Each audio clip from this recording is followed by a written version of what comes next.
Hello, everybody, and welcome to our webinar today on a deep dive into Microsoft Teams.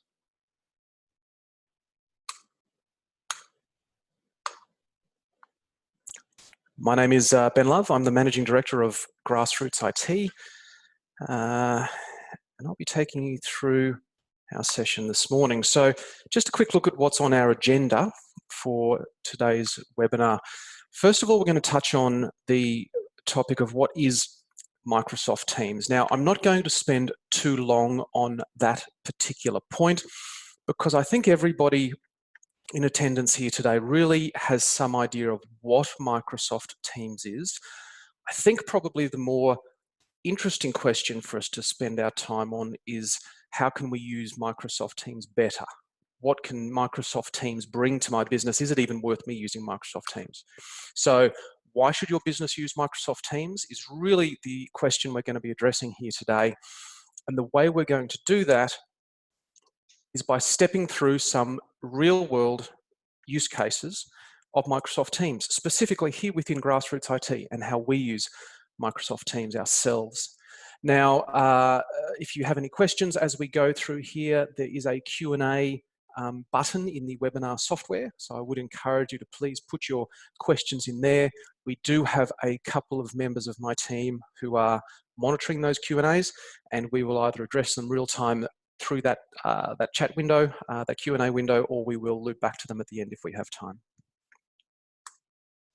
Just a quick one on Grassroots IT and who we are. We are a managed IT services provider. We provide IT services, help desk support, networky, projecty, all that sort of stuff there. We are very heavy on the Microsoft stack.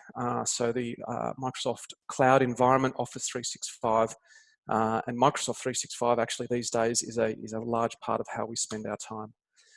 We have been going since 2005, so we've been around for a little while. We have seen the changes in the industry, and we are now currently really enjoying this new cloud world that we're well and truly part of. Our mission here is to deliver solutions that drive change. Now, this is very important. What we're looking to do here is to offer you some ideas, some inspiration about how you can drive the change in your business that's important for you to achieve your organization's mission. And very importantly, in the context of what we're discussing today, Grassroots IT is a very diverse team across 3 countries. We've got a head office in Brisbane.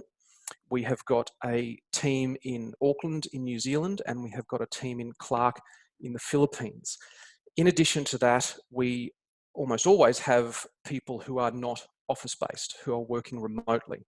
We have a fairly flexible work policy for working from home. We also frequently work from client locations, whether we're delivering projects, helping them with their IT road mapping and planning and budgeting, etc.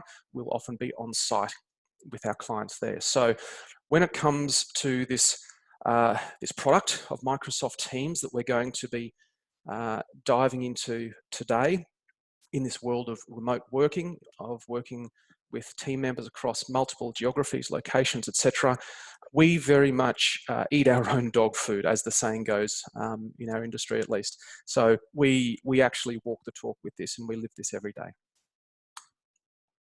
So what is Microsoft Teams? Look, if you were to ask a lot of people what Microsoft Teams is, their initial immediate response would be that it is a chat tool where you can type chat messages back and forth.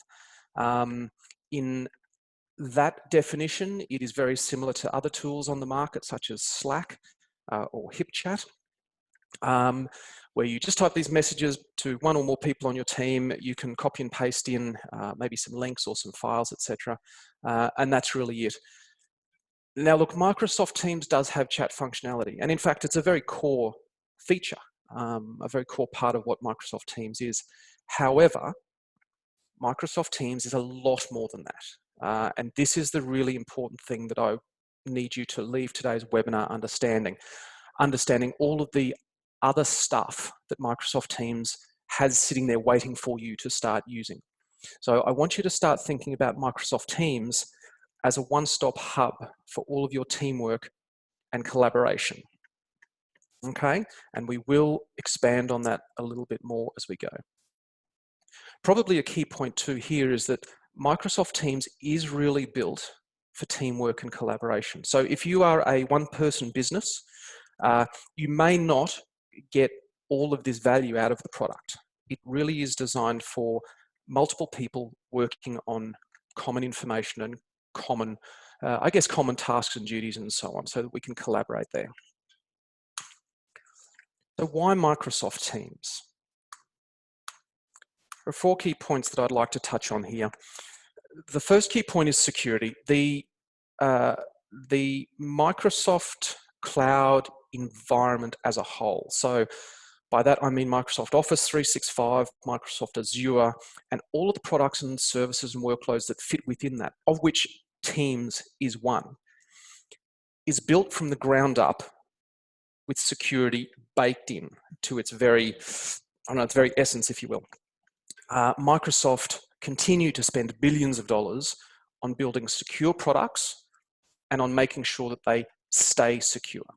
So by using these Microsoft Cloud solutions and Office 365 solutions, your technology, your data, your information is going to be more secure than it would be if you had a server sitting in your own office.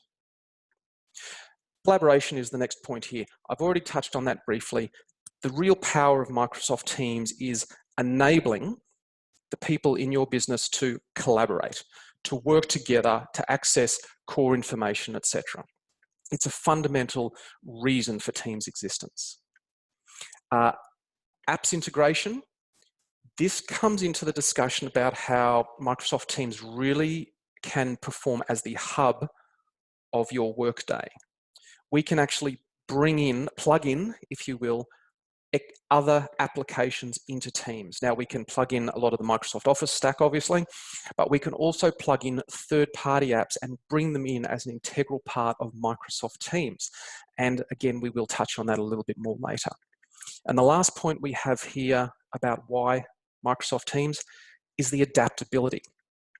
This is one of the fundamental strengths of the tool, in that you can shape this tool to suit your business and how your business works and what the key points are that you're looking to address by adopting Microsoft Teams. Now again, we will go into that a little bit further. And the best way to do that is to explore how Grassroots IT uses Teams. Now, before I get started on this, a little bit of background here. I've already told you about Grassroots IT, how we've got a very diverse workforce across 3 countries. We have gone through the journey over the years ourselves of working out how best to do that, right? How best to operate with staff in different locations, how to bring everyone onto the same team, irrespective of geography. We have used various tools over the years. We have used the HipChats and the Slacks and the Skype for Businesses and all these things over the years. Hands down, the best of all of these solutions that we have ever used is Microsoft Teams. Today, Teams is a fundamental part of how we operate our business. And I struggle to see how we would do without it, to be honest. So let's dive in. Now, chat. I started with this. So when we talk about chat, we are really talking about a private messaging, so typing here, text-based messaging, if you will, between 2 or more team members. Now, this is something that everybody in the audience will be very familiar with.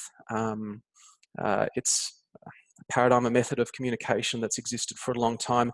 There is nothing new or revolutionary within Teams about how it works. Okay, so I'm not going to dwell on that particular one there. Suffice to say, you can type messages, you can paste in videos of cute little pugs on swings, you can share files, you can do these things. But let's take it the next step further.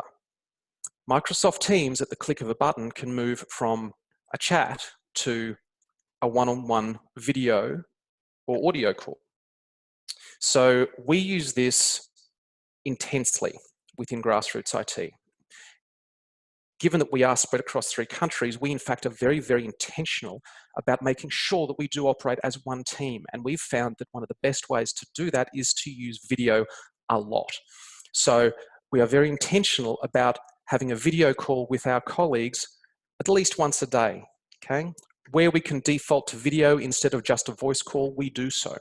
Where it's appropriate to use a video call instead of an email or a text message, we do so. And it makes a significant difference with how our staff relate to each other, understand, communicate, the clarity of the communication. Because as we all know, when you can see somebody's face, you get the nuance. You get far more from that communication than simply maybe the written word. You can see the pauses, the eyes rolling, as sometimes happens, etc. Now, a couple of the cute things within Teams, when it comes to these video calls, you will note the blurred background. Now, at first I thought, yeah, this is going to be a bit gimmicky, but the fact of the matter is it can actually be pretty useful, particularly when you're working from home. So for all of those who have worked from home at some stage and that we have been asked to get on a video call, your first thought goes to, Struth, what's behind me? How messy is this room that I'm sitting in? What is that going to look like to my colleagues on the other end of this video call? Microsoft Teams has got this cute little feature. You click a button and it just automatically blurs the background. Now, the next step on that, which has apparently been released, but I haven't seen it come through into our tenant yet, is you can actually put your own custom virtual backgrounds on that, similar to a green screen that you would move, that they use in movies and film and so on. So essentially project, if you will, some artificial background on there. So you could picture, this is MC, by the way, this is MC from our marketing team there, and that's Annie down in the bottom corner. But if you could picture MC there, maybe sitting on a beach, having this video call, maybe with the Millennium Falcon in the background there, you know, with a, a warp field behind her or something. That's the sort of fun stuff you could do around that. Now, the next step beyond one-on-one video calls is meetings, or Teams meetings, if you will. So really what we're doing here is we're just stepping up, instead of a one-to-one video call here, we're stepping up into a many-to-many video call, a video conference, if you will. Now, these are super easy to coordinate and to arrange in Microsoft Teams. Plain and simple, you go to your calendar in Outlook the same way and create a new meeting, the same way you would for any other meeting in Microsoft Outlook, but you will notice that there will be a button at the top that says Teams Meeting. You click on that and it will tell the system that you actually want this meeting to be a meeting within Microsoft Teams. It will do all sorts of magic behind the scenes. It will invite the relevant people who you put in the, the required and optional fields there, the same way you would any other calendar invite. And it will put a link into that meeting there. When the time comes for the meeting, all your attendees need to do is click on the link or click on the button that's presented, and they will be automatically joined into your team meeting. Very, very easy to use and organize for all parties concerned. Now, this is something that we use on a regular basis here at Grassroots IT. For example, every time we have a new staff member join the team here, we will do a full team welcome call where every member of our team gets on to a video meeting, just like you can see on your screen here. And we will go around the room, the virtual room, and everybody will spend 60 seconds introducing themselves. Hello, my name's Ben. I'm the Managing Director here at Grassroots IT. I really look forward to working with you. If you've got any questions about anything HR, finance, whatever related, or any concerns at any stage, please, I'm always here for you. And we go around the room just introducing ourselves and how we fit into the organisation. And that includes the new person as well, obviously. They introduce themselves to the team. We schedule our regular catch-up meetings using this method here with these video conference calls. We do this not only internally with our own staff, but with external parties as well. We use these meetings regularly with our clients and with our suppliers. It is a very, very powerful way of having those interactions there when you have the video and the voice going. So short of taking a couple of hours out of your day and driving to someone else's office, this is a fantastic way of engaging with all of those people. We also conduct a lot of internal training here. And so those training sessions are run over a Microsoft Teams meeting. It would be very similar to a webinar, if you will, similar to what we're doing here, except there would be two-way interaction between the attendees and the person who is delivering this internal training. And those training sessions there can be deeper, more involved ones, or we can have little 15, 20-minute lunch and learn sessions there, which are very popular as well.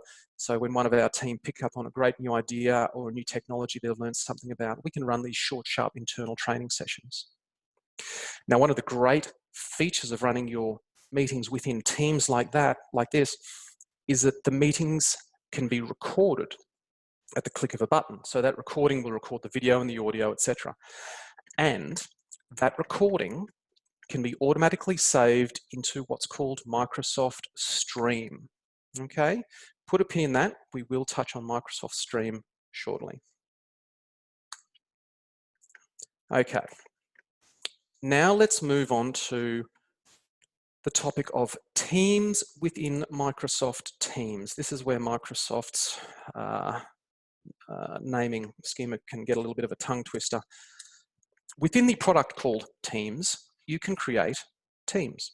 So a team is a shared space for specific projects, departments, or topics.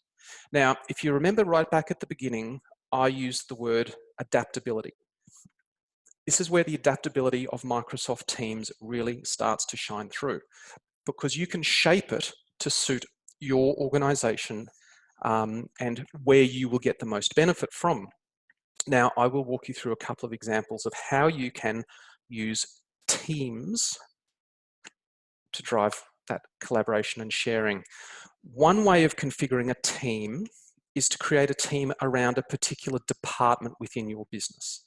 So for example, on the screenshot here, we are looking at the sales and marketing team. So this is a team that we've created, and we have invited specific people from our business to be members of that team. Now, MC and Annie are obviously in there because they're our core marketing team, but we also have David as a member of that marketing team there, because David is often involved in helping prepare content, some subject matter expertise in putting together webinars, for example, or blog posts or white papers or whatever they may be working on. So you might also have a team built around maybe your finance team or your operations and service delivery. So you can really align the teams, if you like, to that organizational structure. But of course, that's only one way that you could shape a team. Another way to shape a team is around a project. Now, a project can be thought of as a particular set of activities with a defined outcome. So your projects obviously might be long-term or might be short-term. The particular project team that we're looking at here on in this screenshot is our cybersecurity office. Now our cybersecurity office here, think of it more as a working group, if you will, or a committee. So it's a small working group here within Grassroots IT. We convene once a week and we discuss all things cybersecurity. We review Grassroots IT's own security stance, and we keep progressing that forward over time to ensure that we're always current and we're as secure as we can be. We also have discussions around our clients' cybersecurity and how we can better help in that area there. But this particular team here, as you'll see, is just around that cybersecurity office. So this is where we can keep all of our discussions, our chats, our files, and so on that relates to that particular project-based activity. Now, I will just draw your attention at this point in time too, to the very top of the chat window there, and you will see some little words. It's a menu, if you will, but a horizontal one. It says Posts, Files, Essential 8 Alignment, Notebook. Now, I just want you to notice that that is there. We will move on to that shortly, but that is quite important as to how teams can be extensible. And another example of how you could shape a team within Teams is around a specific topic. So we have some core values within our organization here, and one of those core values is we are masters of our craft. Now, that particular value speaks to our technical expertise. So what we have here is a team that has been created, and the team is called Masters of Our Craft. And you'll notice specifically too, within that team, we have different channels. There is the general one, but there's also MD100 and MS900 is the one that we're highlighted on at the moment. Now, to explain that a little bit, MS900 is the name of a very specific Microsoft certification. So what we see here is that we've got some of our team who have been studying the MS900 certification and working towards the exam and getting certified on that particular subject. So they've created this channel here where they are sharing information, sharing study tips, sharing practice exams that they may have sourced from somewhere, and really supporting each other in those activities. Now, this is obviously a team that's built around that particular topic. So I hope that's given you some ideas of how you can shape your teams to best suit your organization. Another really good example actually around topics that I should put in here is we have a specific channel within Teams which is for P1 incidents, and by that I mean priority one. So whenever we have on our service desk, whenever we have a client who suffers from a priority one incident, so that's the entire network down or a potential security breach, something of that sort there, the P1 channel lights up, and that's what we use exclusively for communications regarding that P1. We have defined incident plans around these things, and that is all brought into play and communicated across the team in that P1 channel to keep everybody on exactly the same page in real time about how and what is being done to respond to that incident.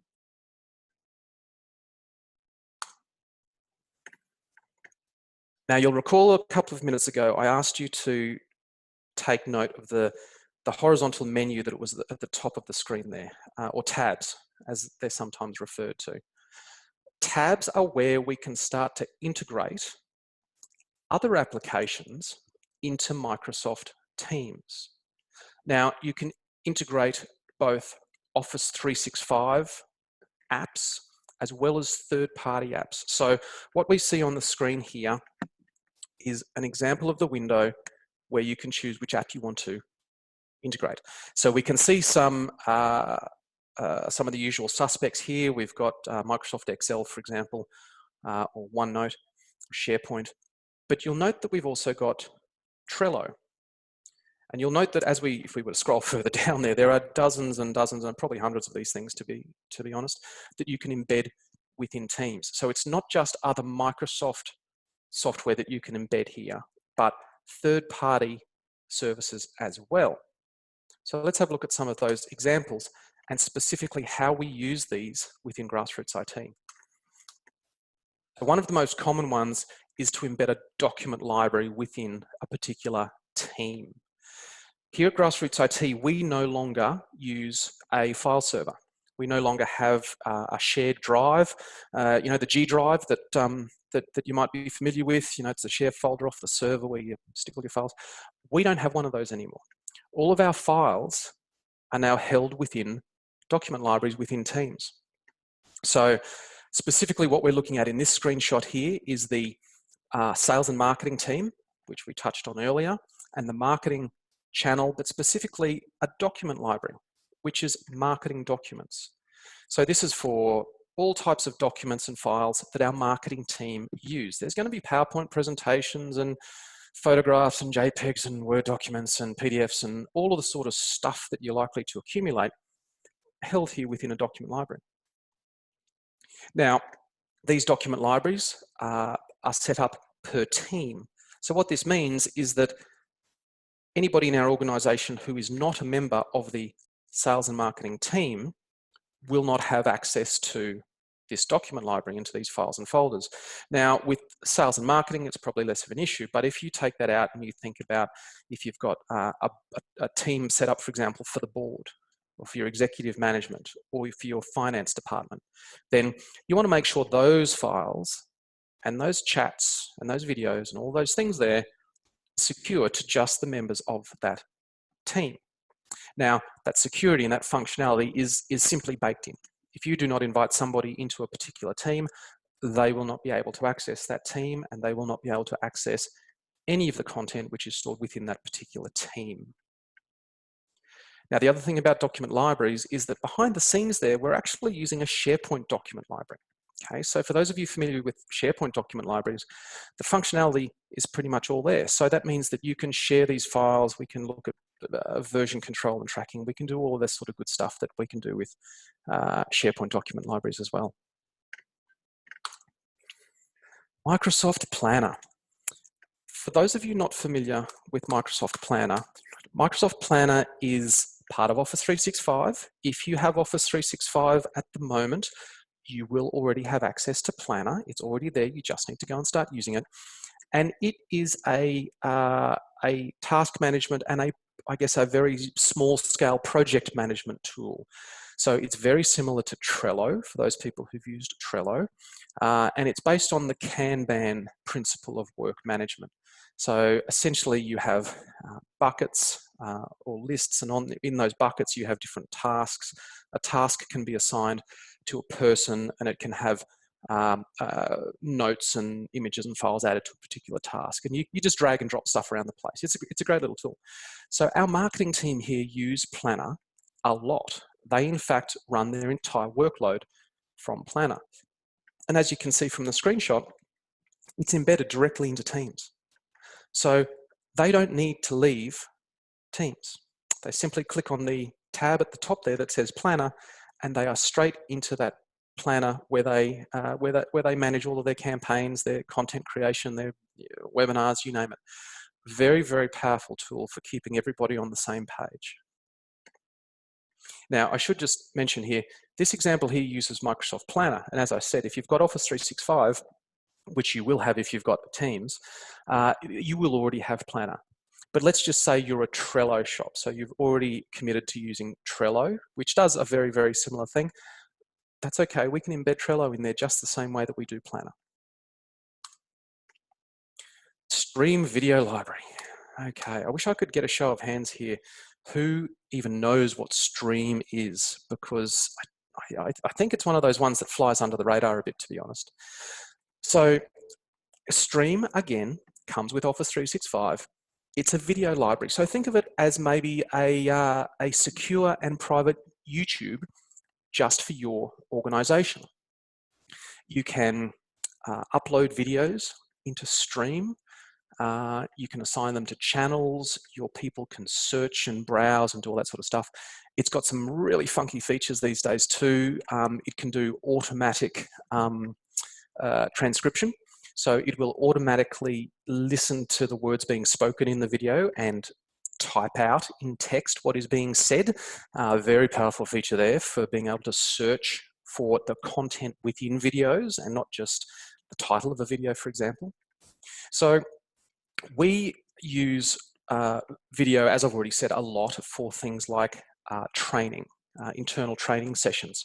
Well, we record all of those internal training sessions. And those recordings automatically get saved up into our Stream Video Library. And that Stream Video Library is then embedded here within Teams. So essentially what we have here within the relevant team, again, we're still in the sales and marketing one actually. You'd almost think the sales and marketing people had put together this slide deck, wouldn't you? And what we're seeing here is within this marketing team, we're seeing the marketing team's own video library, which has got all of their training videos about how to use particular tools or what the methodology is behind how we, I don't know, the language that we use behind a particular blog post or whatever the topic may be. And so at a couple of clicks, the marketing team have direct access to these videos and they can click on them and instantly stream them down to whatever device they are using at the time. That might be their laptop, it might be a mobile device like a phone. OneNote. OneNote's a funny thing. People either love it or hate it. It's quite a divisive little product I've found. OneNote, for those who are not aware, is an application. It's a bit of software, part of the Microsoft Office suite, I guess, but it's all there within Office 365. And it allows you to create unstructured documents. So it uses the concept of a notebook. And within a notebook, you then have sections and pages, and on a page, you put whatever you want. So you might stick some photographs in there, or a link to another web page, or a PDF file. You can type text in. You can draw if you've got touch-enabled device.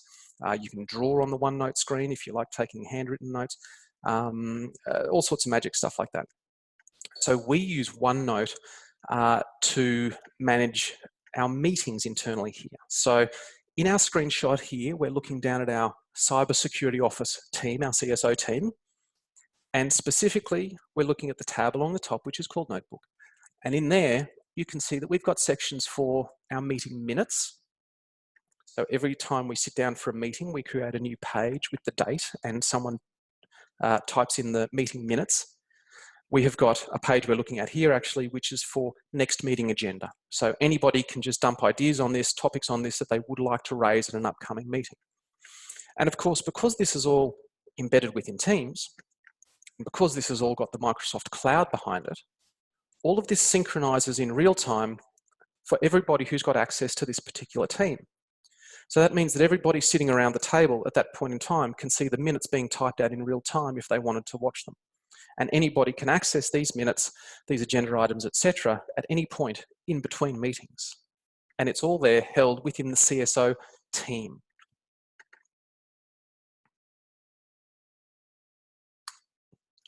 Excel spreadsheets. We still use them a lot, don't we? They're very powerful. So why would you want to use an Excel spreadsheet within Teams? Super question, and I can give you a super example of how we use an Excel spreadsheet embedded directly within Teams. In summary, we're using it as a dashboard. So what we're looking at here, again in the CSO team, is an Excel spreadsheet that is embedded within that team.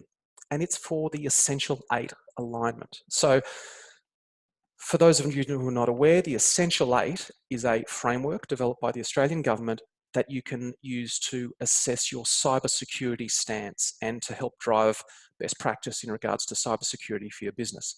So what we're using here is an Excel spreadsheet as a dashboard to really identify all of the different controls within the Essential 8 and then rate Grassroots IT on how we are stacking up against each of those controls using a traffic light dashboard system. You know, green is good, red is bad, that sort of thing.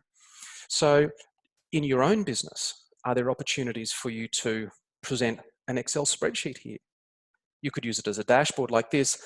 Maybe there's something else that you use an Excel spreadsheet for. You might have an Excel spreadsheet which provides sales figures, you know, real-time reporting out of one of your line of business applications as to how many coffees and appointments and leads your sales team is working at the moment. Well, you could just embed that spreadsheet here so that it's available as a dashboard for anybody to see at any point in time. Automation and alerting. So this is an example of how Grassroots IT uses Teams to really draw immediate and urgent attention to high priority issues. The example we're seeing here is an automated alert that comes out of our help desk ticketing system. So when our help desk ticket queue becomes too long, the system automatically drops one of these alerts into one of our other technical teams, specifically the NOC team. And the message basically says, hey guys, the help desk team is really under the pump at the moment.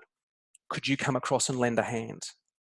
Because our NOC team do very important work, but it's often not as time critical as the help desk.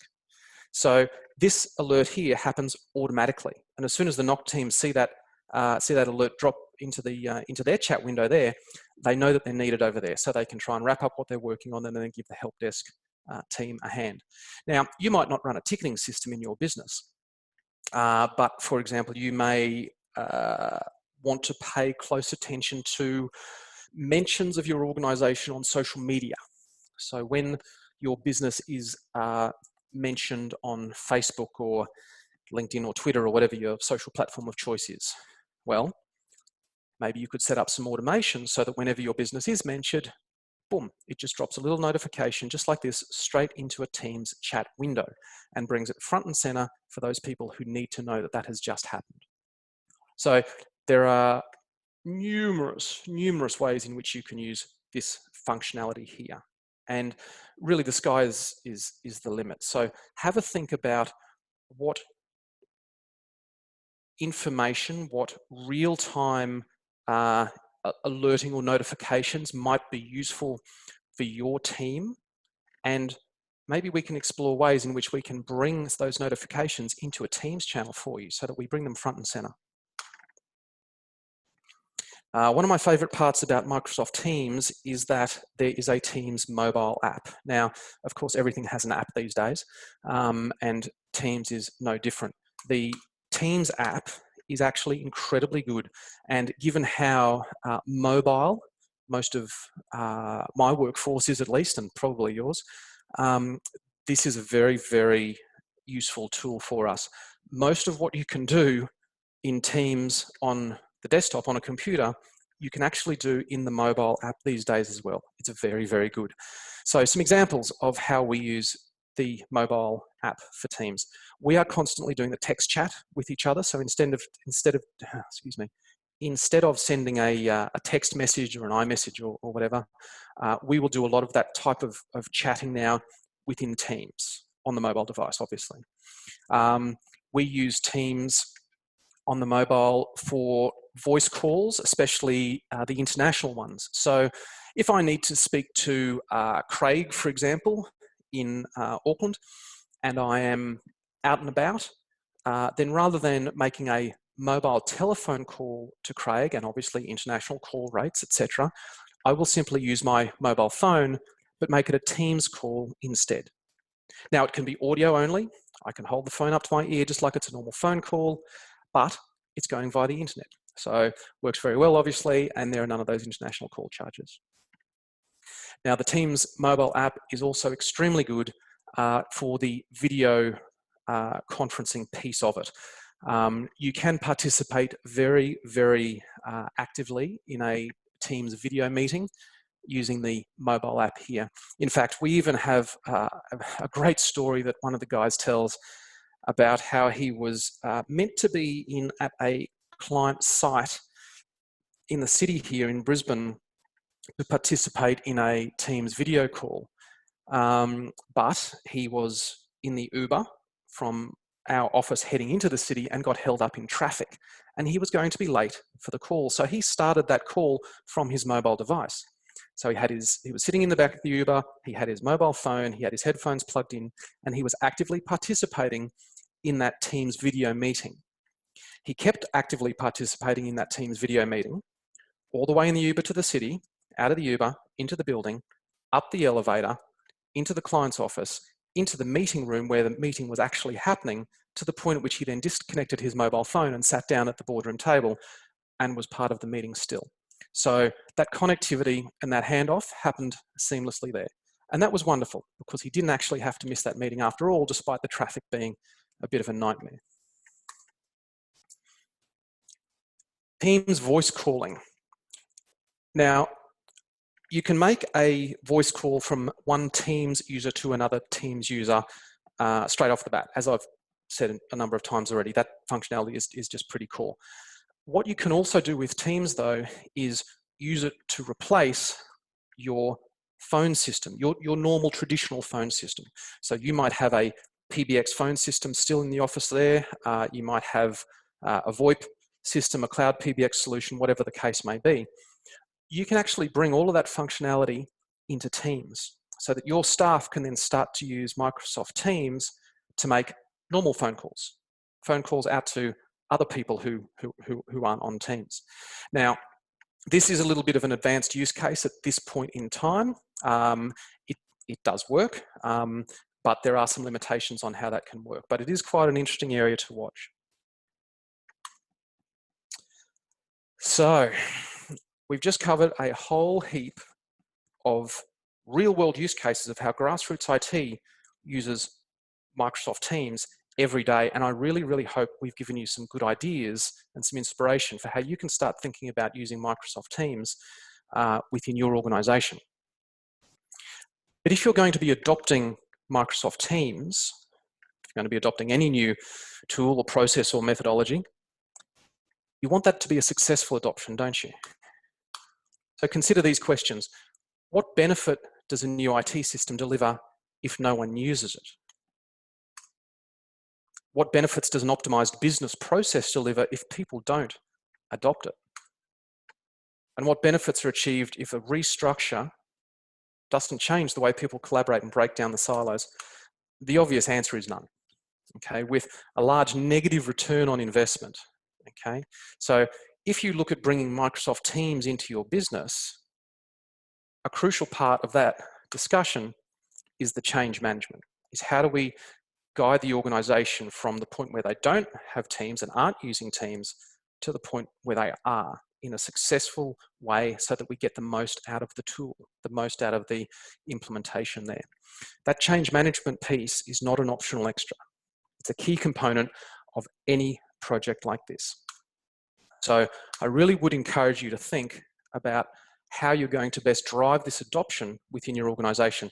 Here are some quick tips on how you can make that happen. Firstly, define a vision and identify how Teams will be used. Now, we've already given you some ideas so far in this webinar. I'm sure you've got a lot of ideas bubbling away yourself at the moment, and obviously we can help with those conversations if you would like. Obtain proactive support from senior leadership to encourage the use of Teams. This is critical to any change management program.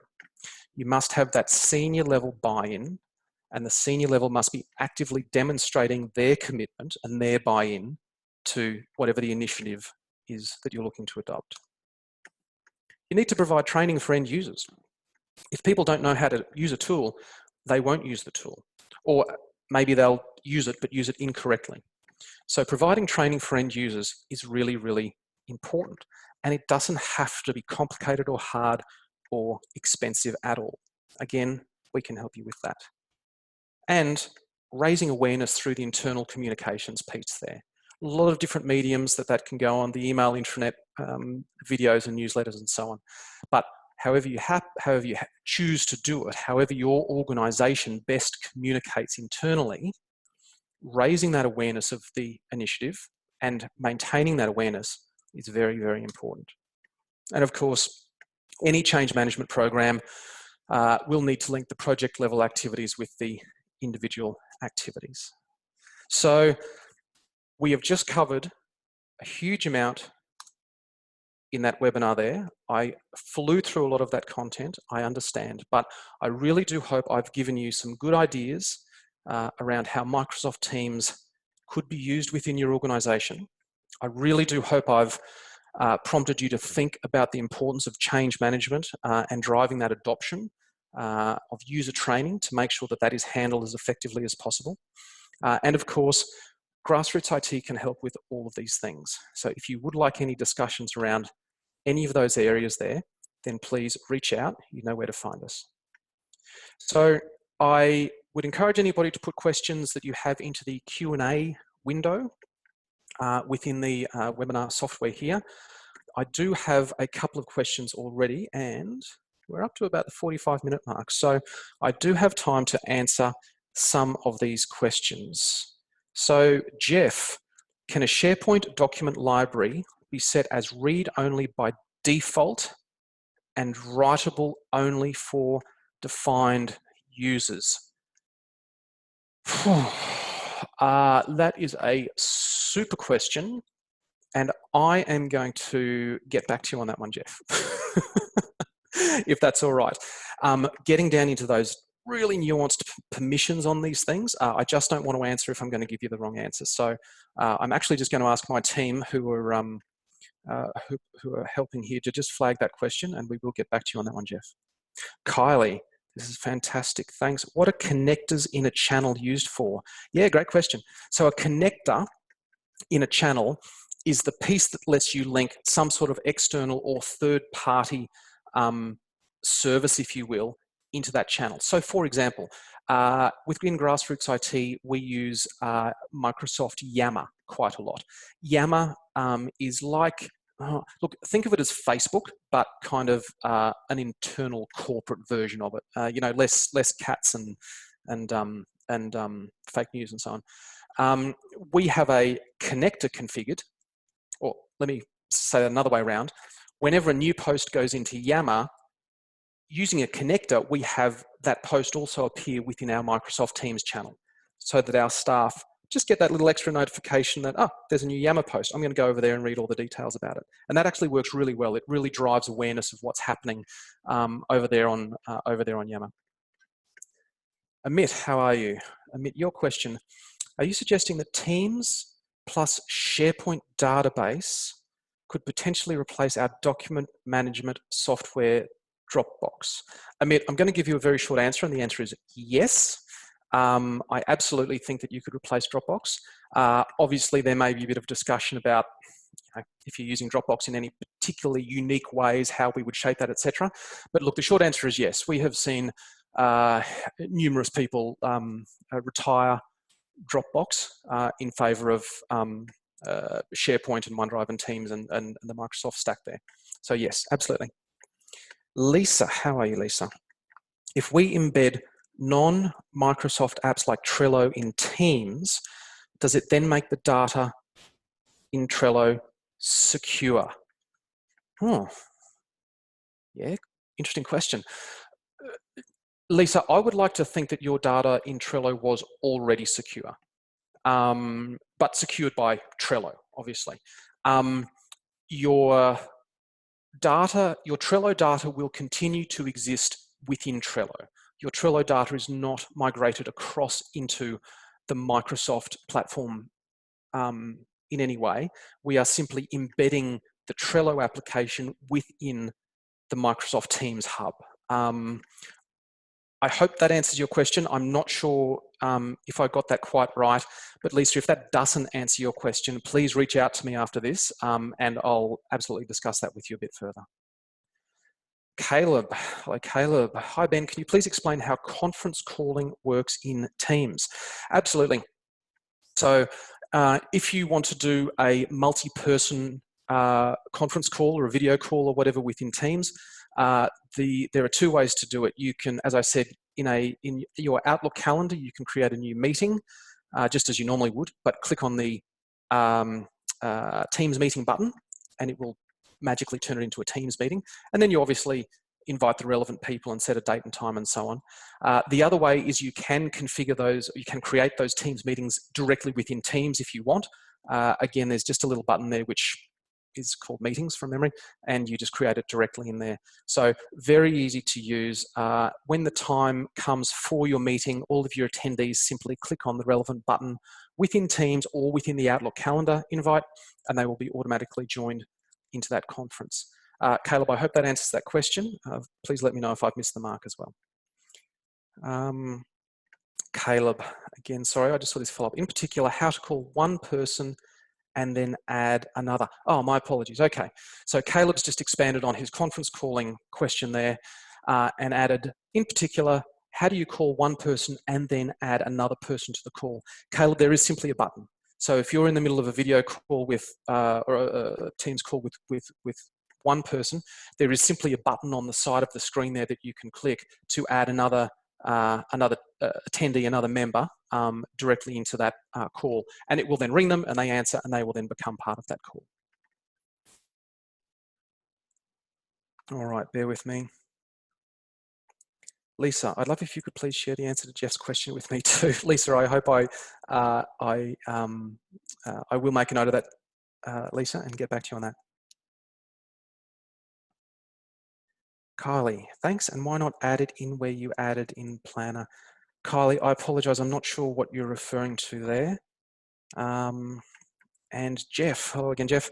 We've started using Teams for client projects. Fantastic. And some internal functions. I find sometimes the structure of the teams and channels needs to change. So move a channel to a different team. This can be done for files, but not for posts and other apps. This current limitation highlights the importance of getting the design right and perhaps as a general guide to limit the total number of teams set up. Jeff, fantastic points there. And I absolutely understand and I absolutely agree. This comes with the, I guess your familiarity with Microsoft Teams and how best to design the team and channel structure within that.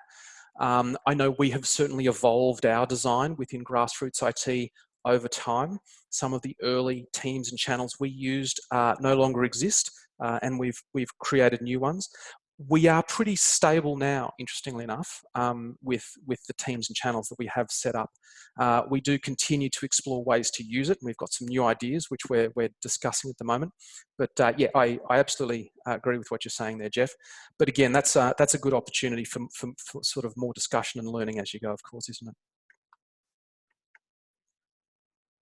And Kylie, you mentioned connectors again. Kylie, I'm sorry, I'm not sure specifically what you're asking there. Oh, bear with me, I've just found some people using the chat window here as well. Bear with me. Jeff, I've got that. Thank you, got that. Okay, Deborah's asked, how secure is this information once entered into Teams?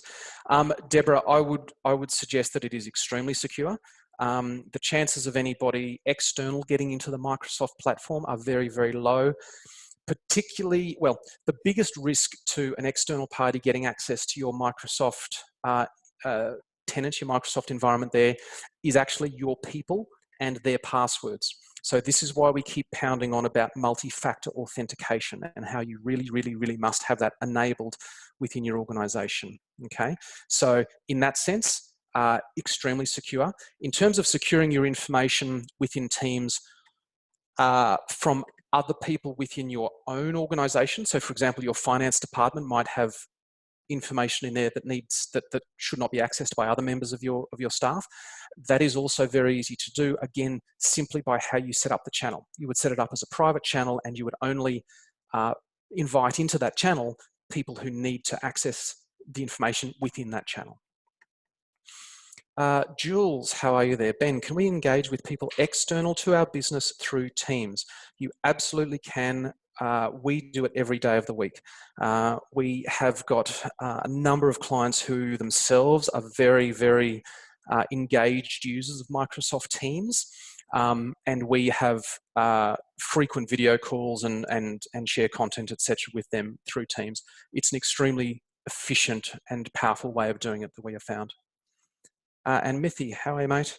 Mention about streaming and folder library. What is the total space or space per user for these libraries?